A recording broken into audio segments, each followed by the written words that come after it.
Run out అయిన ఫ్రస్ట్రేషన్లోనే శుభమన్ గిల్ పై నోరు పారేసుకున్నానని, ఆటలో ఇవన్నీ సహజమని టీమిండియా కెప్టెన్ రోహిత్ శర్మ తెలిపాడు. 3 టీ20ల సిరీస్లో భాగంగా ఆఫ్ఘనిస్తాన్తో బుధవారం జరిగిన మ్యాచ్లో టీమిండియా 6 వికెట్ల తేడాతో గెలుపొందింది. ఈ మ్యాచ్లో శుభమన్ గిల్ తప్పిదం కారణంగా రోహిత్ శర్మ రనౌట్గా వెనుదిరిగాడు. దాంతో తీవ్ర అసహనానికి గురైన రోహిత్ శర్మ శుభమన్ గిల్ పై నోరు పారేసుకున్నాడు. మ్యాచ్ అనంతరం ఈ ఘటనపై స్పందించిన రోహిత్ ఇవన్నీ ఆటలో సహజమని తెలిపాడు. ఈ మ్యాచ్ గెలవడం చాలా సంతోషంగా ఉందని చెప్పిన అతను ఎన్నో సానుకూల అంశాలు లభించాయన్నాడు.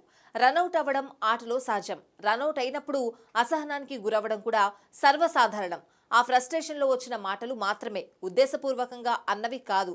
జట్టు కోసం బాగా ఆడాలనుకున్నప్పుడు ఇలా రనౌట్ అయితే ఎవరైనా అసహనానికి గురవుతారు.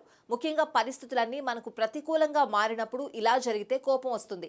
ఈ మ్యాచ్లో మేం గెలవడం అన్నింటికంటే ముఖ్యం. నేను అవుట్ అయిన తర్వాత శుభమన్ గిల్ ఇన్నింగ్స్ను నడిపిస్తాడని భావించాను.